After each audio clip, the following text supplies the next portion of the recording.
Thanks everyone for joining today. As we're conducting this info bite in Wavelink's Melbourne office, I'd like to acknowledge that we are on the lands of the Wurundjeri Woi Wurrung people, the traditional custodians of the land. I would also like to pay my respects to their elders, past and present, and the Aboriginal elders of other communities who may be here today. First of all, I want to introduce our extremely experienced panelists. So I've got all the way from the US of A, I'm excited to introduce Charles Matthews, who leads the growth strategy for the networks division of Alcatel-Lucent Enterprise, or otherwise known as ALE. He works with technology development and the global sales team to align product and go-to-market strategies to increase revenue share in key accounts, strategic countries, and target verticals. Charles has over 25 years of experience in both the telecommunications and software industries. During his tenure with ALE, he has held positions of progressive management in research and development, educational services, customer care, professional services, and sales. Charles is a graduate of Harvard University and currently serves on the Executive Advisory Board for the Technology Services Industry Association, or otherwise known as TSIA.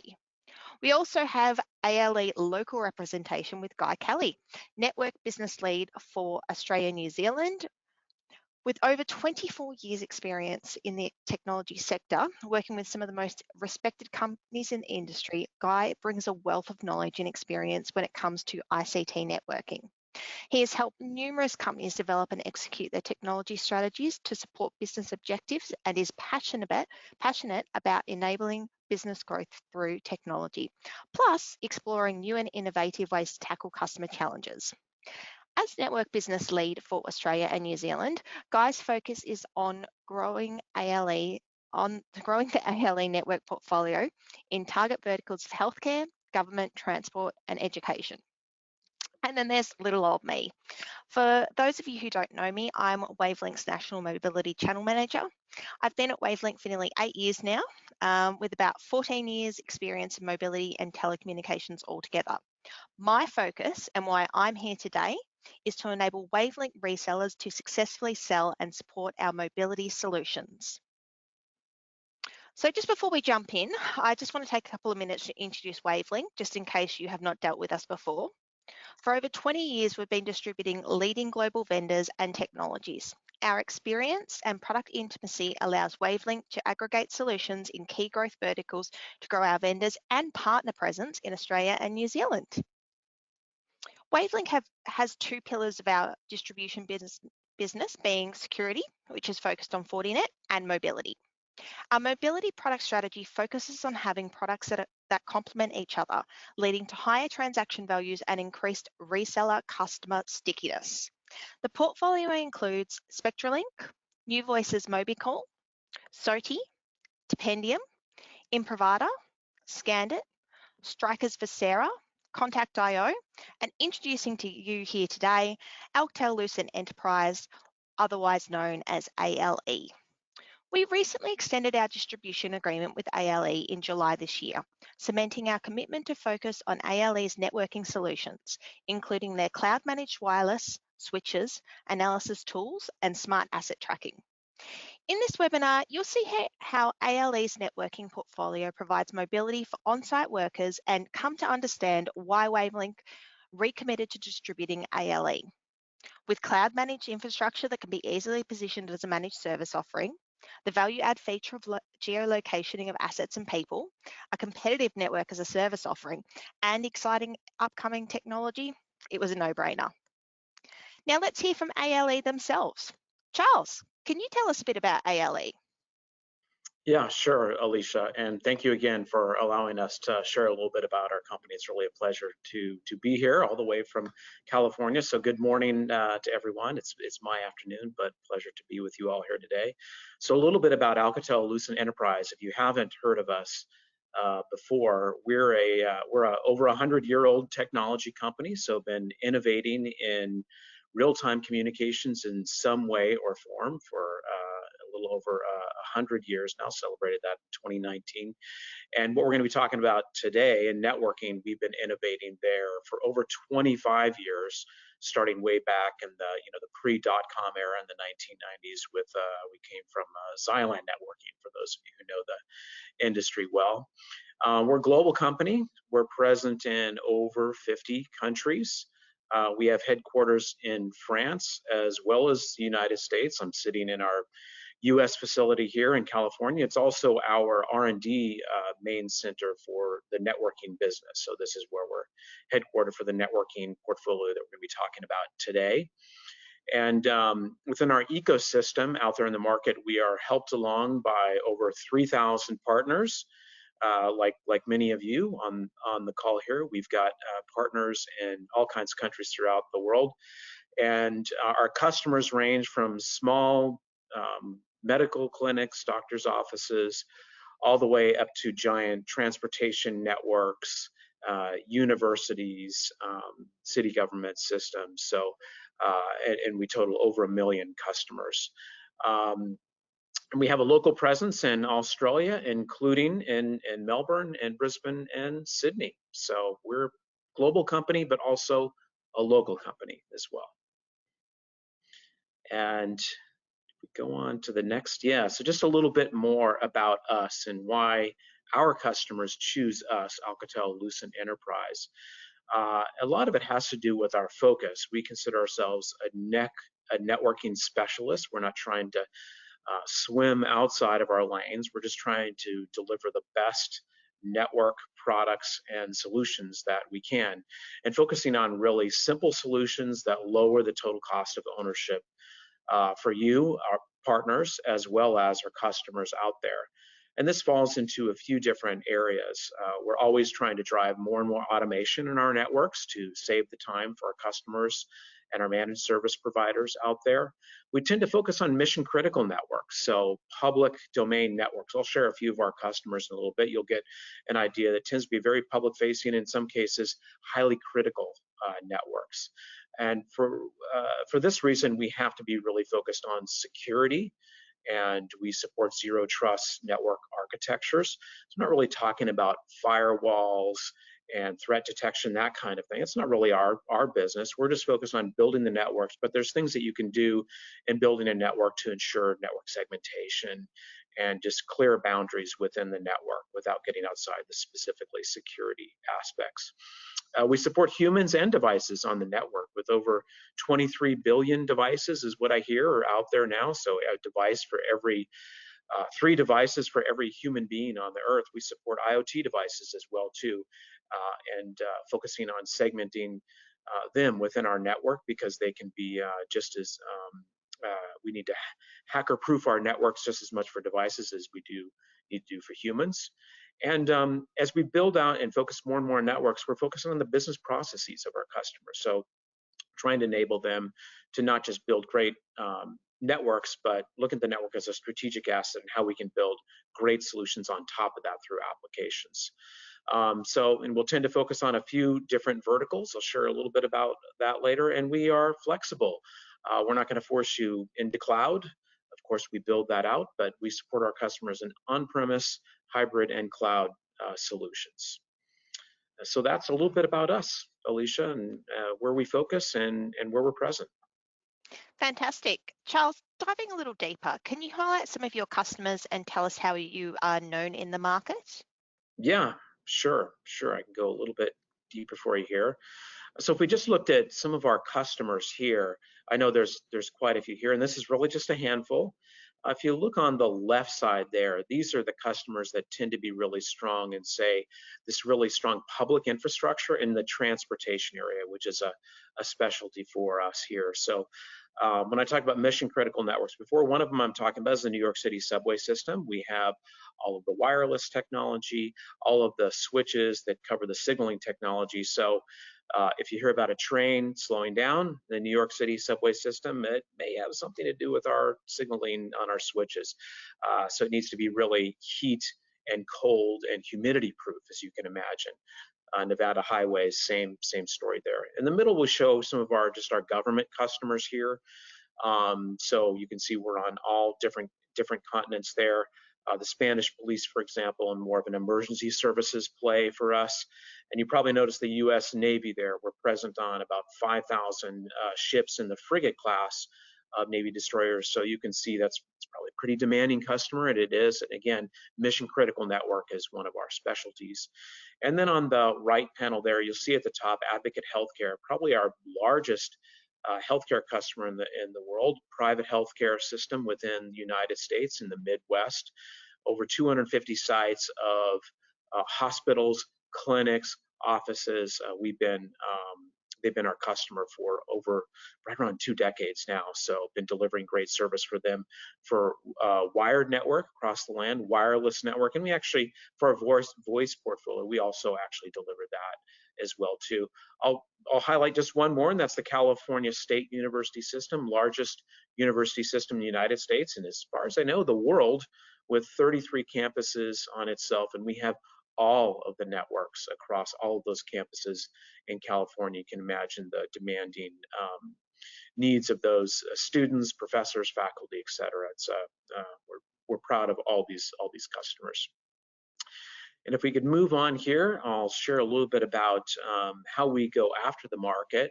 We have, when we look at our strategy and vision, we call it Digital Age Networking, or DAN for short. And we consider ourselves a specialist in networking, and in particular IoT networking. If you look at the first pillar that we focus on here, it's autonomous networks. So this is where we're trying to deliver the best performance and connectivity for our networks. This is where a lot of our products sit in this area. So we're always, we have the benefit of building networks for over 25 years, as I said, and this has allowed us to build a really super strong fabric from layer 2 all the way up through layer 3 and beyond through the stack, and always building out performance for campus networking. Because we built campus networking from the beginning, our fabric tends to specialize in the campus. We're suitable for fairly mid and large size data centers, but mostly a campus play for autonomous networking. So I mentioned before, IoT, we're specializing in this. IoT devices don't always tell you when they're coming, so we want to be able to discover them, segment them, and put them in the correct VLAN. So we have a strategy called containerization that we use to ensure and build out zero trust architectures for all of these IoT devices out there. And then finally, the business innovation side of it is that we're, as we work with our customers, we find that we can build networks that help our customers build the applications that they need to succeed with their customers, whether it's an asset tracking solution, which we started with, and we built that into a full-fledged application at this point, or it's maybe a quick SSID wireless tear-up, tear-down network for a really agile educational institution. We build our networks, and we have software that goes along with that to build customized applications to fit the business needs of our customers. So it's not just networks for us, it's the software applications and business outcomes that sit on top of it that we're really trying to drive forward with our partners and customers, Alicia. And at a high level, can you share a bit about the product portfolio and how these fit Wavelink's focus markets, please? Yes, absolutely. If we look at our portfolio, this is a kind of a high-level view. So if we look at just the switches on the switches and the APs here on the right side of this panel, it's a pretty traditional offering that you would expect from a networking vendor. We have the core and data center switches along the top there. We have it in stackable and chassis versions. And you'll note the 6865 with that little orange, looks like kind of like a hard hat. I think it looks like a hard hat. It's a hardened switch. So that means that's one of the switches that we have in New York City subway system, for example. It can withstand, really strong heat, humidity, cold. So we have hardened in all of our areas. Down next a tier is more of an access switches. So not as, the super strong CPU, but also quite strong, but more for access connections, direct connections from devices or APs. The 6560 supports multi-gig connections, so this is a really strong one for a lot of our wireless connections. We'll tend to buy this switch to plug into. And below that, all of our APs, we got a full offering of Wi-Fi 6, Wi-Fi 6E, and also Wi-Fi 5 technologies out there. So full scale of entry level, mid level, and higher end APs, as well as hardened APs for those outdoor environments that we specialize in. And then just a little bit, we pull it all together with some of our solutions on the left-hand side. OmniVista is our marquee network management system. And we have a cloud version of that we call OmniVista Cirrus that we're quite proud of. It's a really nice complement to our wireless portfolio, but that's all of our network management within the cloud. And then finally, I mentioned it before, the asset tracking solution kind of goes along with our Cirrus solution, but leveraging beaconing technology and Bluetooth that build into a whole application to manage assets within your enterprise. So that's what the whole network portfolio looks like. If we could go on to the next slide there. One thing that we at ALE are really excited about this Wavelink partnership is that when we sat down together and looked at our go-to-market, we saw a lot of overlap in the industries and verticals that we specialize in. So putting together this slide was really quite easy because we have strengths together. We both focus in the government area. So as I shared with you some of our customers in that area, we're trying to improve digital citizen connectivity, smart cities. So a lot of the automated network technology that we're doing for all of our verticals are really key for the government vertical. So a lot of our customers sit in this area, and we specialize in building out smart cities and smart government at the provincial level, or the state level, as we say it here in the US, and at the federal level, which is present for a lot of the governments we work with. Also, healthcare is a strong vertical for us. A lot of private healthcare institutions, which I know are a big specialty for Wavelink. I mentioned Advocate Healthcare, a very large private healthcare network for us. And healthcare networks, they tend to use a lot of IoT devices. They really want that network automation that you're looking for. They're asking for applications to go on top of it. Asset tracking is a big ask of our healthcare customers. So when I say we become a network specialist in healthcare, we're working on the segmentation technologies as well as the applications on top of it. Emergency services, another key area for us. We built some other application technologies that work particularly well here. A lot of our hardened technologies work for emergency services. Connectivity over longer distances are particularly key here. We've got a number of customers in this area. And residential care combines the best of both worlds for us for healthcare, as well as we have a hospitality vertical specialty within Alcatel-Lucent Enterprise. And we combine those two together to deliver really great residential care for more elderly patients, or kind of mid-care that's growing area in a lot of parts of the world, somewhere in between traditional hospital and home care, but you need kind of a specialty care there, but blending healthcare as well as residential care together. And a growing area for us is energy and utilities. We have customers throughout the world, for sure in Australia as well too, where energy and utilities, they tend to want connectivity in rather harsh environments, whether it's the northern parts of Canada, or in the frozen plains of Texas.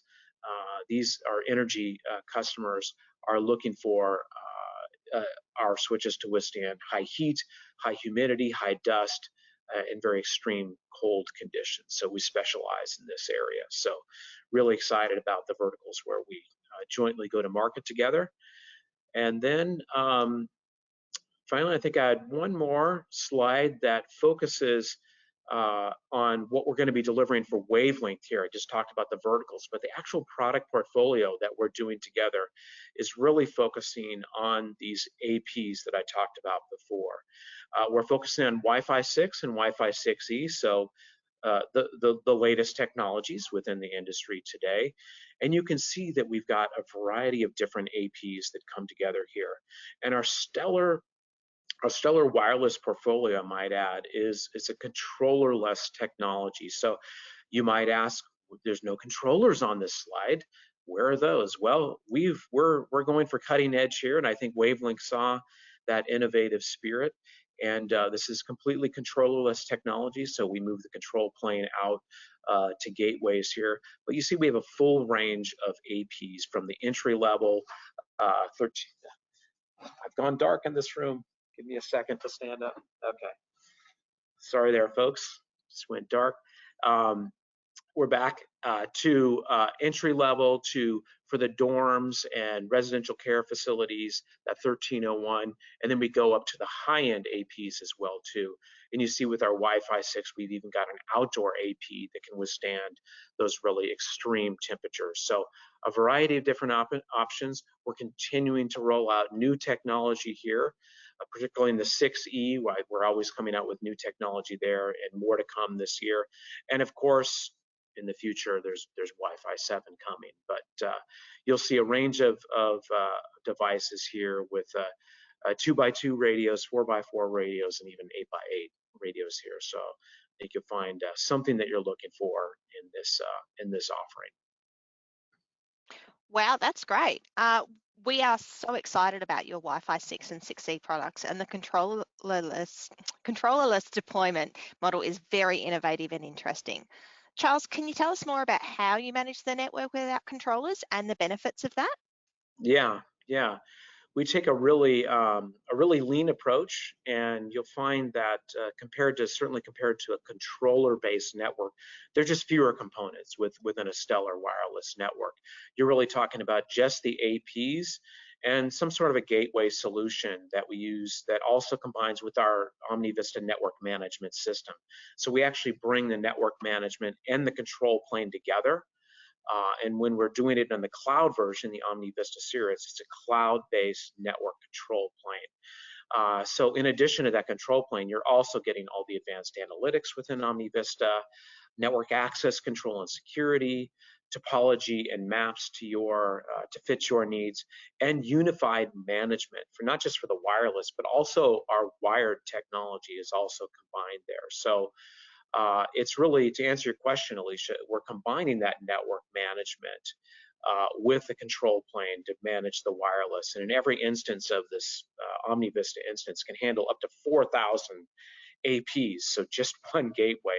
I have not seen a controller on its own manage 4,000 APs, so it's a really simplified, easy to deploy system. That's what we take pride in our Stellar wireless architecture for. And finally, a little bit more on OmniVista Cirrus, and I'm going to hand off a little bit for details to someone much more technically savvy than myself with Guy, but just a little bit more on OmniVista Cirrus. We've broken it down into microservices for greater flexibility, greater performance, so breaking down all of our different pieces of OmniVista into pieces to make it work much better over the cloud. As I said before, we've got our advanced network analytics there and always adding more to the portfolio there. And smarter operations. We've added a module for AI that's just at the beginning phases for us in AI, but we're going to be adding more and more to that as we go on. And then finally, with the service delivery itself, we're able to add packages on top of it. Asset tracking is a big solution for us. So it's not really a separate application. You build it on top of your OmniVista network architecture. We're building the AI on top of that, and always look for more services and solution that we can add to the OmniVista Cirrus package. It's a flexible package that we can always add on to. And of course, we give you your choice of deployment models, whether it's a public cloud, your own private cloud. We can do it on premise as well too. So many of our large customers tend to like that, or just purely in a SaaS subscription model. We're really quite flexible in the different models that we can deploy OmniVista Cirrus in. So hopefully that answers your questions on that, Alicia, but probably you're looking for more. Thanks, Charles. What a comprehensive product offering, especially for positioning as a managed service with that built-in multi-tenancy. Guy, from a local perspective, what can our resellers and their customers expect to benefit from the Stellar and OmniVista combination? Thanks, Alicia and Charles. Yeah, look, there's a lot of benefits, to to OmniVista, and especially our latest version of OmniVista Cirrus, which is version 10. And we can see both customer and reseller benefits. So from a customer side, you're really talking about more scalability and fewer errors and outages for IT. And that means in turn guaranteed business continuity. So you've got more reliable network, more resilience, and also that lower cost of ownership, which Charles spoke to earlier. And those things really keep the C-suite happy. So of course, there's also a high quality of service to the end customer, which results in an improved user experience, which is all the rage these days. And security, Charles touched on it earlier, all of our cloud solutions are SOC 1, SOC 2 certified data centers.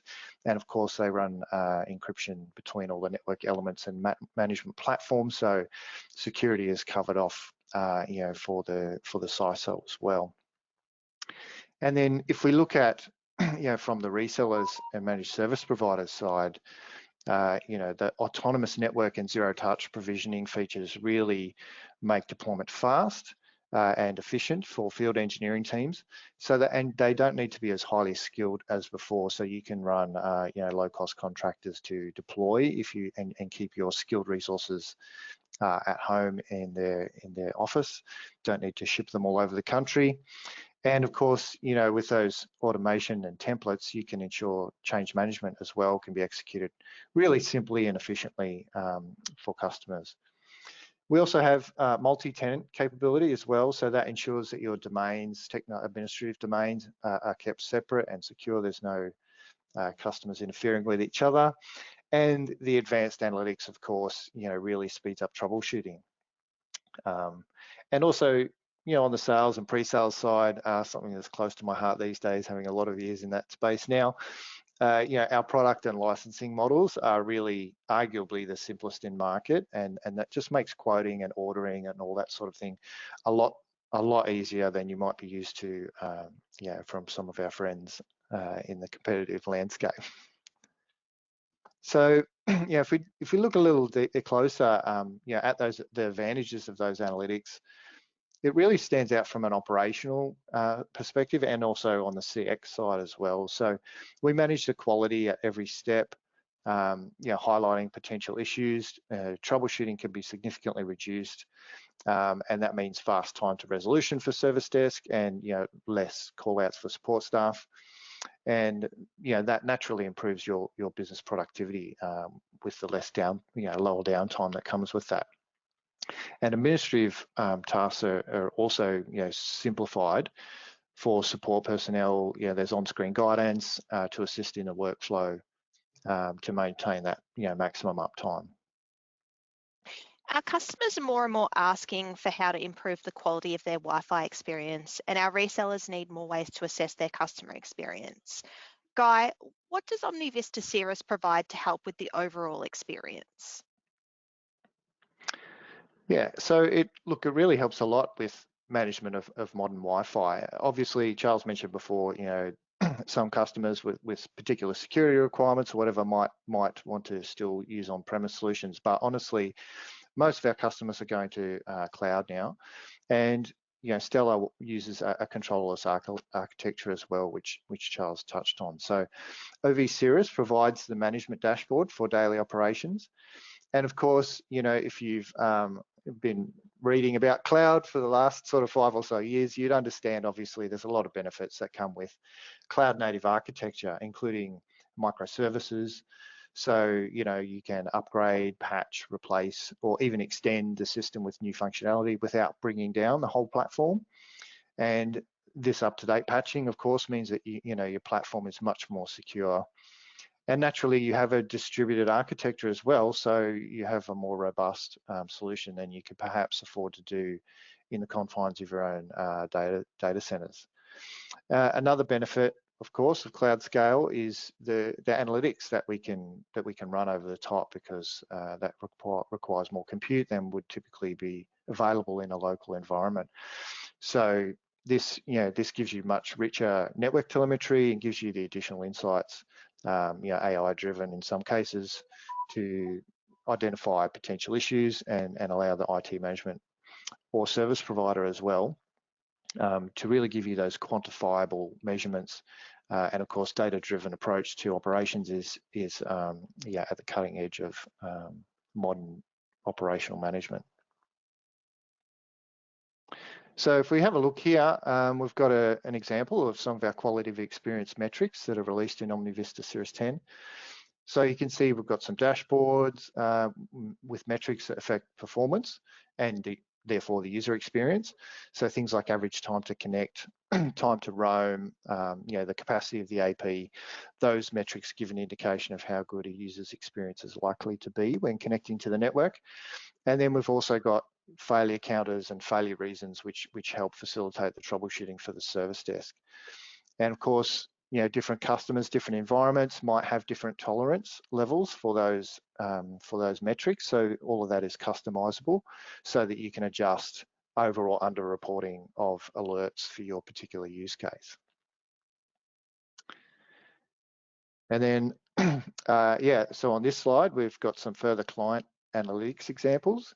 So what they're telling us here is how clients are authenticating, what SSID it's on. Is it on Wi-Fi band 5, 6, or 6E, for example? And all of these things as well are available in a historical context. So, you know, on those very rare occasions when things are not reported instantly to the service desk, you can go back in time and have a look at the situation that was occurring, you know, when the problems occurred, and as long as the user tells you, you know, when that happened in the first place. And then, of course, you know, we've also got the standard very useful network telemetry from the access points themselves. So we've got uptime, CPU, memory, channel distribution, utilization, all those you know, normal metrics that you have. But the great thing about this as well is we've got some filters here. So if you want to just look at a specific time window or a particular segment of the network, you know, you could, for example, if you had your Wi-Fi set up this way, you could just look at the kitchen between 10 and 11 in the morning and see how many people were in there, presumably having coffee instead of, you know, working on their tender response. You can easily accomplish that using, you know, the filters and so on in the analytics dashboard. And also, it's not shown on this slide, but there's also some client density heat maps as well, which gives you that visual representation too. Fantastic. We not only love the deep telemetry and network analytics of OmniVista, but it's impressive with how easy it is to deploy and use. Can you tell me more about the value add features of the asset tracking solution that is part of the Stellar portfolio? Yeah, for sure. Thanks. So asset tracking, Charles touched on it earlier. You know, it's a really important solution for us, and it is a comprehensive solution to keep track of assets, and that's both devices and people as well. So a lot of industries obviously have issues with their portable equipment. You know, might go walkabouts, or it might just need to be located in a hurry. And there's so many use cases for asset tracking. You know, healthcare, of course, Charles touched on, has so many use cases. Keep tabs on wheelchairs, you know, make sure crash carts are where they're supposed to be. But retail as well is another big one. You know, they like to keep their shopping trolleys in the confines of the car park because council fines them if they are found around the suburbs. So that saves them a lot of money. But we can also see this technology being used in really interesting personal safety use cases as well. So obviously during COVID, we had contact tracing. We're also using them for a location-aware duress alarm. So, you know, a push button for duress, and services are dispatched with location awareness intact, and density management as well for other OH&S reasons. We can deploy it, you know, private cloud if you've got some data privacy concerns. Also, we have pretty extensive APIs to ensure, you know, integration with whatever you want to use this information for. So our asset tracking as well, you can even deploy it over third-party infrastructure. So for example, in the ACT, we've recently deployed asset tracking in the Canberra Hospital over a Cisco network, integrated with IQ Messenger and on SpectraLink handsets. So, you know, a lot of vendors in that mix there. But of course, we'd rather provide the whole solution end to end, and this slide shows, you know, just some of those elements. We've got a range of asset tags. different use cases. We've got, ID tags, temperature sensor tags, alarm tags, patient tags, and so on. You can see a few of them on the slide there. A range of access points as well, Wi-Fi 5, 6 and 6E. They have Bluetooth, built-in Bluetooth and Zigbee as well to support all that myriad of IoT devices that you might want to attach to your network. So you can deploy the Wi-Fi first and add the IoT services later if you like. And as I mentioned, we've got, for infill or overlay solutions, we also have Bluetooth gateways and auto calibration beacons, which you can put over the top of another Wi-Fi network, and that improves the location tracking as well. And then on the right side of the slide, we've got the cloud-based Stellar Asset Manager, and that provides you with the applications as they're sort of listed there. Some of the examples: provisioning, search, contact tracing, geofencing, of course, and the analytics to go with it. And you can customize an iOS or an Android mobile application, so you can get that sort of asset tracking on the go. It has filtering, so you can quickly find particular asset types or asset classes. But you can also use the mobile app for deployment as well. So you can scan the QR codes on the tags as you're deploying them to make that whole process much easier. And this slide here, so you can see a bit more detail of the features of the Stellar asset tracking portfolio. So there's some quite advanced AI and machine learning algorithms in the background to help improve the location accuracy. And you can send the alerts to a whole range of outputs. So obviously the asset tracking application itself, you can send to SMS, email, or ALE's Rainbow platform as well, for example. And those open APIs that I mentioned earlier, they're available for customers to build their own customized workflow around. And that API is the same mechanism that OmniVista Cirrus management platform uses. So anything you could do on our management dashboard, you can do via API if you like. Great. Do you have a network as a service offering? We sure do. So another, popular advancement in the market. The adoption of cloud computing really changed how budgets are allocated for infrastructure. And we're seeing more and more customers asking for, network infrastructure under OpEx as well. But it's not just commercial. Previously an organization might sweat their assets, even beyond their life cycle sometimes, or just use, set and forget sort of thing. These days, security risks that are present in market, there's a constant cyber threat, and having unpatched or end-of-life infrastructure out there is really just an operational risk that you can't tolerate anymore. So our network as a service offering, really ensures that customers always have access to the latest software. You've got advanced replacement hardware maintenance as well. You can have a flexible contract term, and you can include hardware refresh in that contract as well if you like. So obviously from a business partner point of view, and that's probably a lot of you on the call, if you sell network as a service, that's a much stickier offering for customers. It also avoids a whole bunch of complicated legal arrangements, finance contracts, complex billing, and other things like that.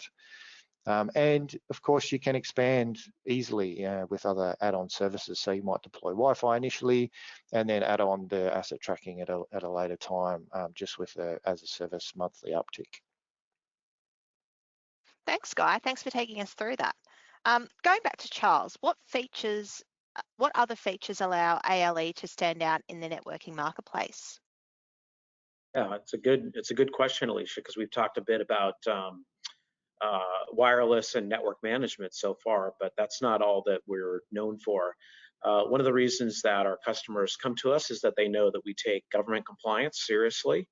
We're compliant with many different government standards and the common criteria standard that's present in many countries. Some of the more notable ones are to be able to sell to the U.S. Department of Defense, we have to be compliant with JITC, which is some fairly rigorous testing there, and within civilian agencies, the FIPS 140-2.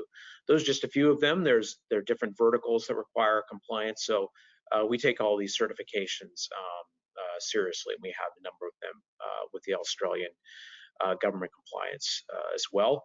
In addition to that, we've developed the secure and diversified code. So we're taking the security of our own switches seriously. So this is a mechanism that with every reboot of the switch, we move the memory locations around of key ports within the switch. So if someone memorizes a port for a certain address, it's going to be changing on the reboot. So we call this address layout randomization. So these are just a few things that we take security really seriously about. And probably the next big feature for us that sets us apart in the market is our hardened portfolio that I talked about a little bit earlier. And but most analysts consider us a market leader in this area because how I like to put it is we bring the brains and the brawn together. The brawn being super resiliency in extreme heat and cold under extreme dry or humid weathers, or really dusty environments with lots of debris in the air. So that's the brawn part of it. But a lot of vendors out there, they'll be real resilient, but they don't always have all of the layer 2 and layer 3 technology built into the switch. They'll just kind of dumb the switch down. But we know with a lot of our customers who are requiring more and more hardened switches, they want all the brains in there. They want to do the same things in their indoor environments. They want to be able to do that in the outdoor environments as well too. And we're one of the few, if only, vendors that are doing that out there.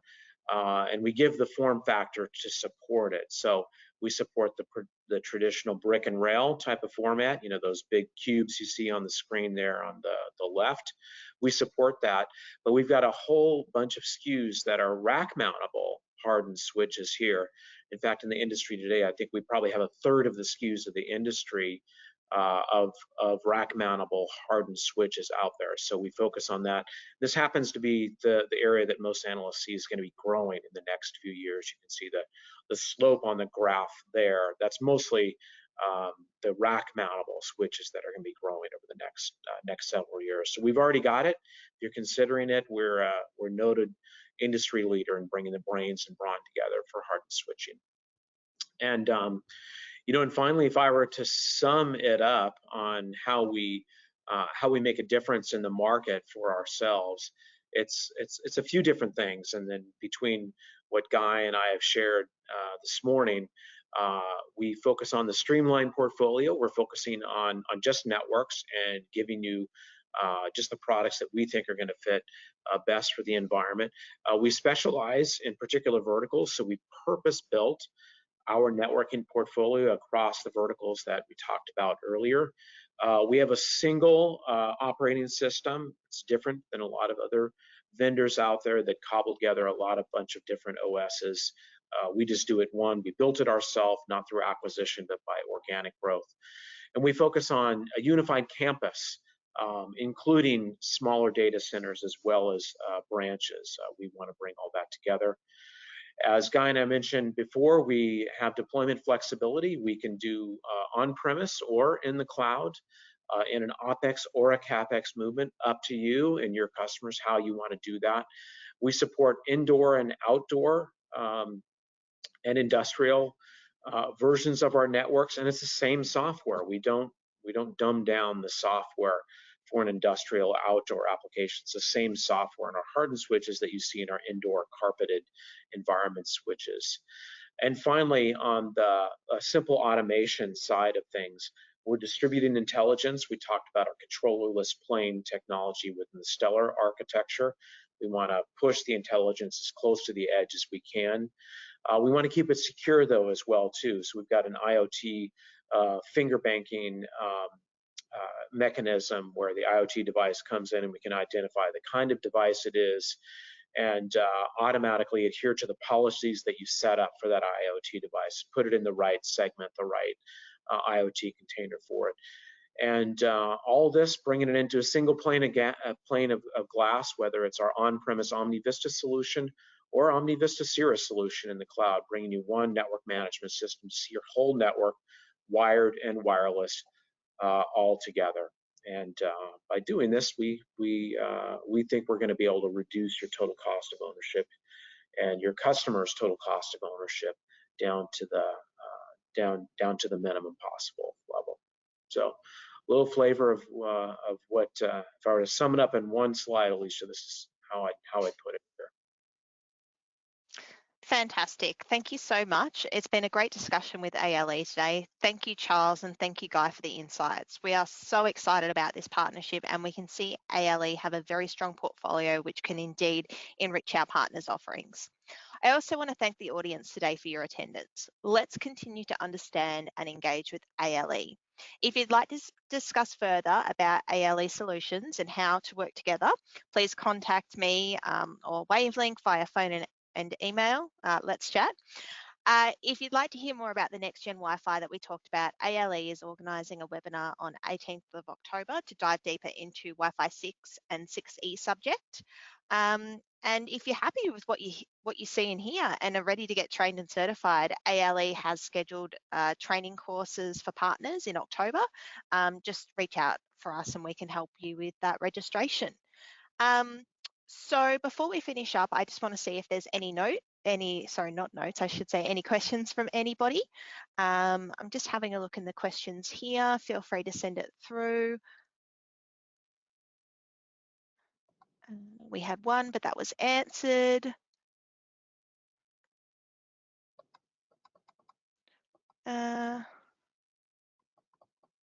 Just having a look here.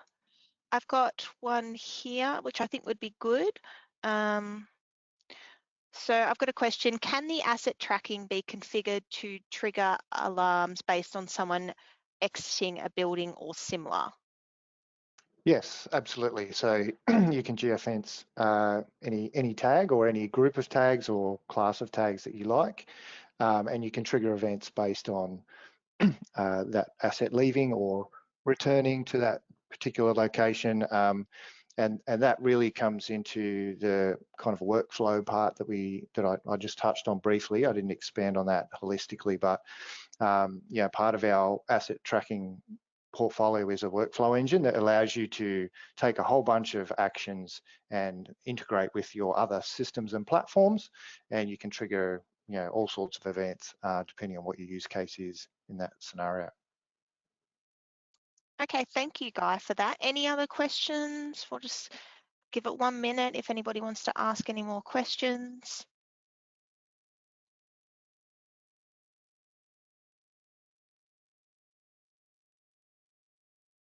I think I see some in the chat here, Alicia, isn't?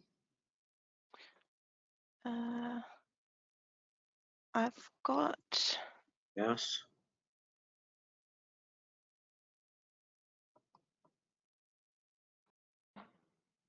Charles, if you can see it there, feel free to answer. I just can't get them. A couple questions, I think, and one is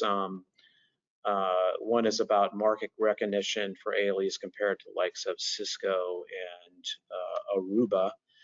And there I would say that probably a couple differentiators there. One is our fabric technology. We use something called shortest path bridging out there in the market.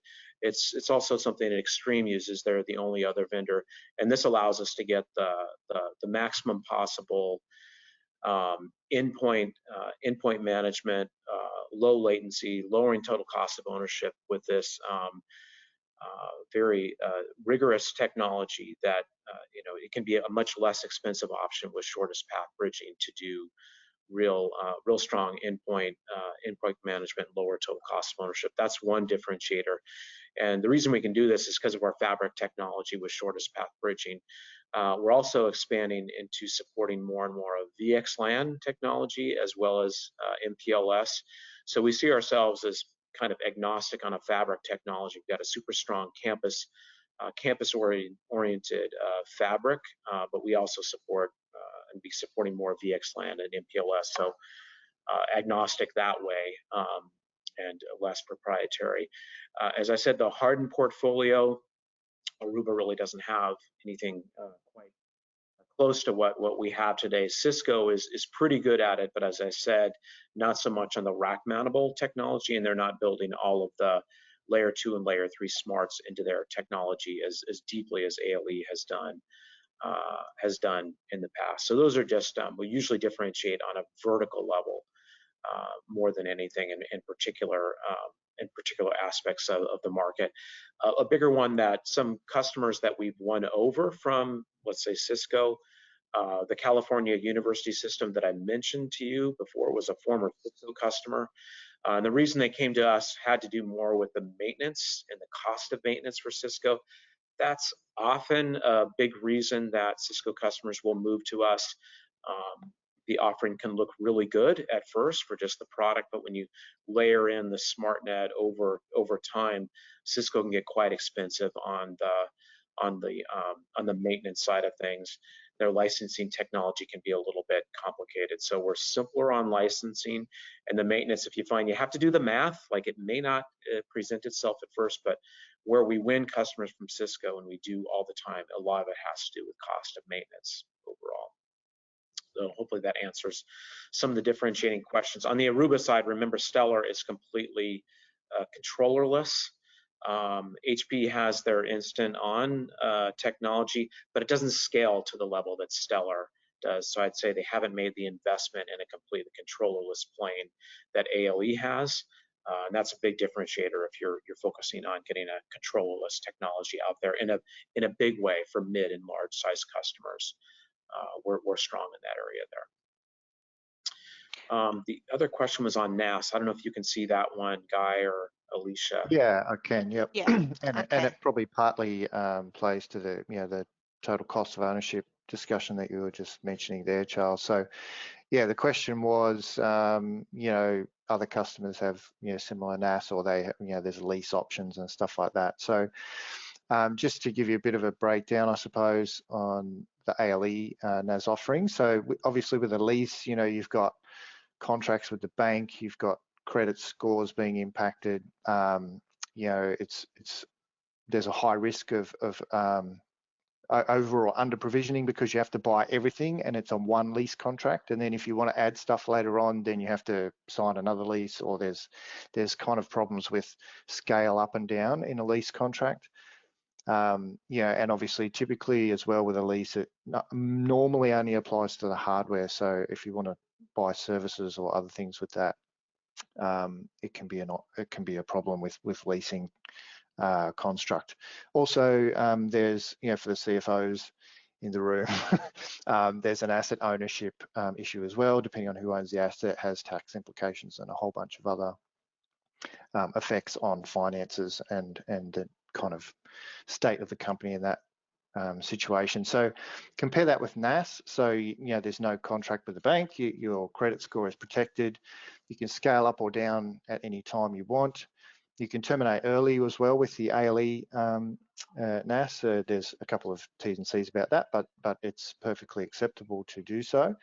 And you can also, I mentioned it earlier, you can refresh as well without the need to renegotiate the contract. So perhaps you deploy Wi-Fi 6 and you buy that on a NAS structure, and then in a couple of years time when Wi-Fi 7 is released and ratified, then you decide you want to refresh with Wi-Fi 7. You can do that on the same NAS contract, and then your only cost is basically the truck roll to replace the access points. And as I mentioned as well earlier, it's you've got your subscription, your software upgrades, security patching, all of that stuff is included. So those are probably the main differentiators between what you might get with other vendors in a lease type format and what you can get out of ALE Network as a Service. Great, thank you so much. I think that's all our questions answered and our time up today. Charles and Guy, you have been absolutely stellar. Really enjoyed having you today. Thank you again for everybody attending, and just reach out if you have any questions or would like to know more information. Thanks very much. All right. Thanks, everybody.